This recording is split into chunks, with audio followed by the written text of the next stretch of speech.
আসসালামু আলাইকুম। কাছে এবং দূরে যে যেখান থেকে আজকের ভিডিওটি দেখছেন সকলকে জানাই স্বাগতম। সুপ্রিয় দর্শক শ্রোতা, আপনারা জানেন সংযুক্ত আরব আমিরাতের বিষয় নিয়ে আপনাদের অনেক কৌতূহল, আপনাদের অনেক জানার আগ্রহ। সেই জন্য আজকে 3 দিন পরে আপনাদেরকে একটা নতুন আপডেট দেওয়ার জন্য ভিডিওটি তৈরি করলাম। সম্পূর্ণ ভিডিওটি না দেখে যাবেন না। আর যারা নতুন দর্শক অবশ্যই চ্যানেলটি সাবস্ক্রাইব করবেন। যদি আপনি ফেসবুক থেকে দেখেন অবশ্যই লাইক দিয়ে সাথে থাকবেন। সম্মানিত দর্শক শ্রোতা, আপনারা জানেন সংযুক্ত আরব আমিরাতের ভিজিট ভিসা খোলার বিষয়ে আমরা অনেকে জানি, কিন্তু ভিজিট বিষয়ে আদৌ পর্যন্ত কি খোলা হয়েছে সেটা আমরা অনেকে জানি না। আপনাদেরকে এই বিষয়টি জানানোর জন্যই আজকের ভিডিও। আসলে ভিজিট ভিসা সহ যাবতীয় যত রকমের বাংলাদেশি আউটসাইড ভিসা আছে সবগুলো ভিসা এখন পর্যন্ত আগের মতো এখনও কোনো ভিসা খোলা হয়নি। সংযুক্ত আরব আমিরাতের ওয়েবসাইটে আমরা চেক করেছি, কোনো নতুন ভিসার কোনো আপডেট হয়নি। এই ক্ষেত্রে আপনারা যারা সংযুক্ত আরব আমিরাতে ভিজিট ভিসা আসার জন্য অপেক্ষা করতেছেন তারা আরও অপেক্ষা করেন। নতুন আপডেট আসার আগ পর্যন্ত আপনারা কোনো প্রকার কোনো ব্যক্তি বা কোনো প্রতিষ্ঠানের মাধ্যমে প্রতারিত হবেন না।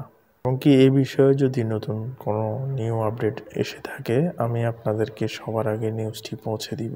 সংযুক্ত আরব আমিরাতের এখন এই মুহূর্তে অনেক ইউটিউবার কিছু বিষয় আপনাদেরকে শো করতেছে। সেই বিষয়গুলো কি অরিজিনাল নাকি এই প্রশ্নের উত্তরে আমি বলবো সংযুক্ত আরব আমিরাতে প্রিজন ভিসা সারা বছর খোলা থাকে। এই ক্ষেত্রে কিছু কিছু ভিসা ব্যবসায়ী বা প্রতিষ্ঠান প্রিজন ভিসাগুলোর মাধ্যমে অনেক লোক এনে থাকে।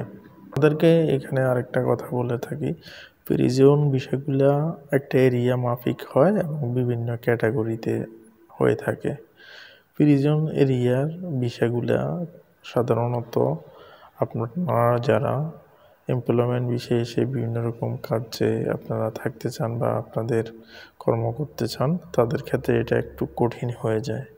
সেজন্য প্রিজন এরিয়া ভিসাতে কেউ আসতে চায় না। যারাই আসে তারা নিতান্ত সমস্যার কারণে আসে বা যাদের এই কাজগুলো সম্পর্কে আইডিয়া ভালো আছে ওই লোকগুলোই আসে। প্রিজন ভিসা সেগুলা সিলেক্টেড এরিয়াগুলোতে হয়ে থাকে, আপনি বাইরে গিয়ে কোনো কাজ করতে পারবেন না। এমপ্লয়মেন্ট বিষয়গুলো সাধারণত দেখা যায় যে এনওসি দিয়ে আপনি বাইরেও কাজ করতে পারবেন না আপনার কোম্পানিতে যদি কোনো কাজ না থাকে। কিন্তু প্রিজন এরিয়া বিষয়গুলোতে এরকম কোনো সুযোগ থাকে না। আপনারা অবশ্যই যারা সংযুক্ত আরব আমিরাতে আসতে চাচ্ছেন তারা এই বিষয়টা খেয়াল রাখবেন। আজকের এই পর্যন্ত নিউজ হলো সংযুক্ত আরব আমিরাতের এখন পর্যন্ত ভিজিট এবং অন্যান্য ভিসা ক্যাটাগরিগুলো এখন সম্পূর্ণরকম বন্ধ এবং ফ্যামিলি ভিসাগুলো বন্ধ আওতায় আছে। যখনই খোলা হবে আমি আপনাদেরকে প্রমাণ সহ ভিডিও বানিয়ে দিব এবং ভিজিট ভিসা খোলা মাত্রই আপনারা আমার চ্যানেলে ভিডিও পেয়ে যাবেন ইনশাল্লাহ, আশা করি। তো আজকের ভিডিওটি এই পর্যন্তই। আপনারা যারা এই ভিডিওটি সম্পূর্ণ দেখেছেন সকলকে ধন্যবাদ এবং আগামী ভিডিও দেখার জন্য আমন্ত্রণ জানিয়ে এখানে শেষ করছি। আল্লাহ হাফেজ।